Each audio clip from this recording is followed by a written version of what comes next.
I've got a list of questions, and maybe some of you have a burning question you'd like to ask, and we're going to get to it in a minute.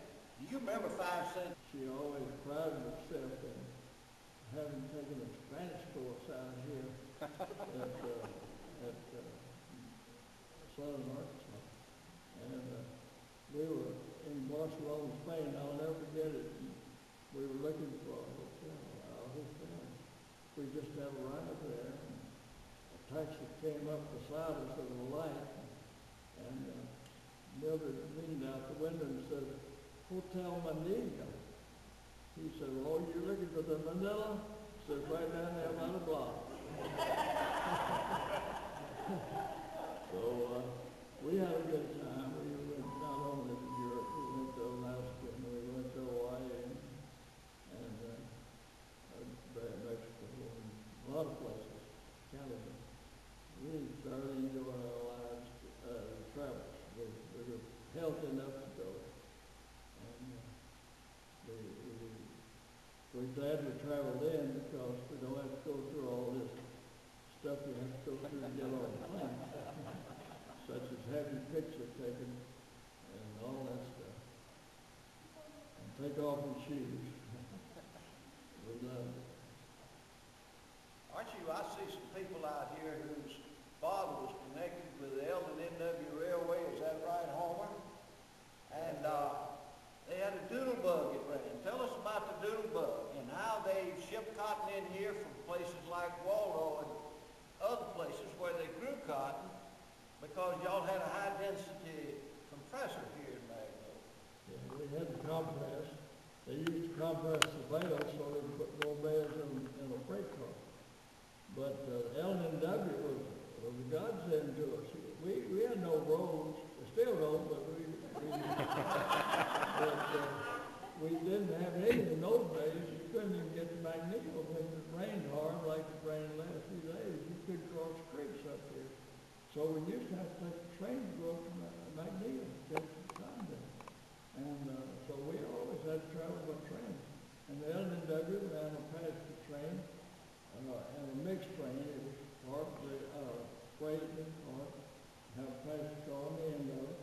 You go down and get to Louisiana every morning and come back at night. In fact, I rode the L&W all the way to Natchez, Louisiana once. Yeah, there was always a fancy what they called it to do. Do you remember a long trip you took in a train to some city? And how old you were at the time when you... Well, you ever go to Shreveport on the train? Oh, yes. You had to go down on the Commonwealth all the way down. Oh, yes. And to get to Little Rock, you had to go to Pine Bluff and change trains to get on another train to go into Little Rock. And I used to go to Little Rock when my dad was in the bank. So we'd go down to business. It'd take us half a day to get to Little Rock. Now, you were pretty young when your father died. I was 16. Only 16. What are some of the things you remember about your father that impressed you, that you probably have imitated? And do you still think about people that have been gone that long? Yes, we have a lot of good friends here through the banking business. He knew everybody, knew all the merchants, knew most of the farmers in the county. He was head of the People's Bank at that time. He was a handsome man. Well, thank you. He loved to travel. I guess I was vaccinated by him to travel, but late for him, but I was 13, he decided he wanted to go to New York. He never had been. And he wanted us to see New York and Washington. So in 1923, we struck out with us night in automobile, burning more oil than it did gas. And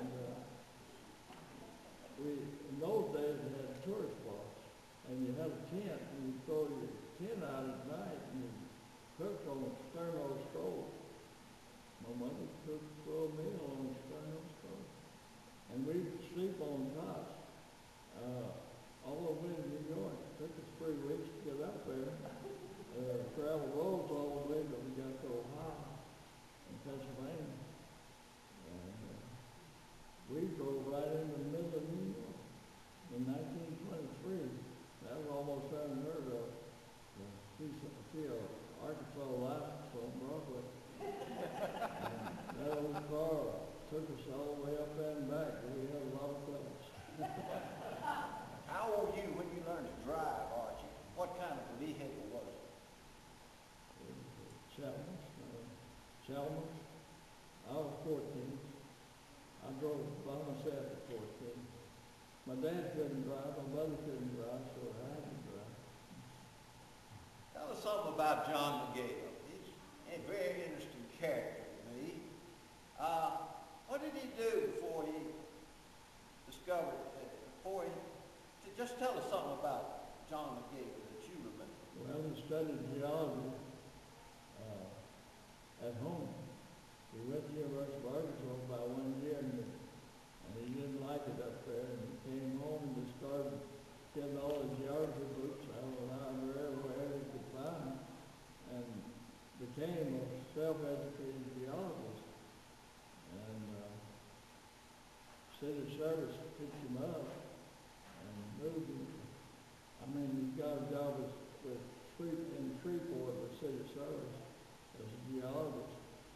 And he was looked upon as one of the ones who helped discover oil in Columbia County through his study of geological formation. Now, he was a bachelor. He lived at home with his folks till he was how old? About 44. Worked for where did he work? Well, believe it or not, he worked in the post office. His uncle was postmaster, Doug Bowen, and he worked in the post office selling stamps. And he made his big strike. Where did he make his big? Well, he had some oil out in East Texas, North Virginia, North Street. What about North Louisville? Yeah, up the Midway field. He helped discover that Midway field, and he helped with the geology of the Magnolia field. Some of his geology was used to discover that well. But he was self-educated and brilliant man, and a lot of his books they were inherited by him. His father died early. He was a lawyer, and he had a wonderful library in the Yale house that's here, still standing here on Jefferson Street, Magnolia. And my nephew lives in it now. It's been restored and beautiful more. And that library gave to this library, those books. And they're right up to in this library. And he was a self-educated, successful author. Discovered a lot of oil. They had a lot of illnesses when you were young, were not treatable by the miracle medicines that we have today. Do you remember any time when you had a serious illness, or do you remember a doctor that you went to where you could tell us something about the medical practice that was prevalent in your day, I remember the influenza epidemic of 1918. I had the flu, and Dr. Smith lived next door to us, so he was our family doctor. And he just come to the house. There's no hospital in Magnolia until 1939, and so you had to depend on doctors to bring their pill box to your house. And they were willing to come to your house because of you. And they'd come in and without any problem. And they were good doctors. They were all good doctors. They kept up with the times, and they were largely responsible in seeing us start thinking about a hospital in Magnolia in the 30s and saw the need here. And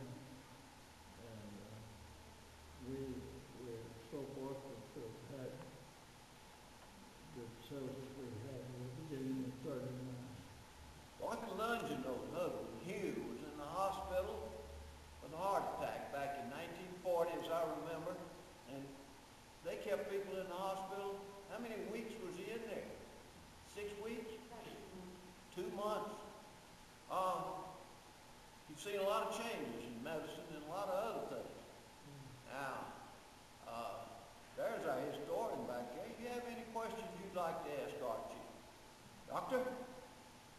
Well, something at least we put on the record is Archie Monroe's relationship to the growth and development of SAU. He was the chair of the local businessman committee that really began the first scholarship program in 1960. Could you explain about that, Mr. Monroe? Harold, repeat that a little into the All right, the microphone. question was, the first scholarship program, Archie was instrumental in that. I have another thing also after that. We'd like for you to tell us about how the scholarship program got started out at Southern Arkansas University. Well, I want to give Dr. Ivan Bruce a lot of credit. He was a classmate of mine out there, a junior college student, and a brilliant mathematician. He was an actuary, really. He could have gotten a job in New York City for any life insurance company in the United States with his knowledge of actual studies. And he saw the need for this foundation to be started, and he stayed with it when nobody else gave much help, and he had to work hard to get it started. And he used to tap me on the shoulder at Rotary Club and said, well, we're going to see so-and-so right after Rotary Club today and see if he'd give us some money for our scholarship program.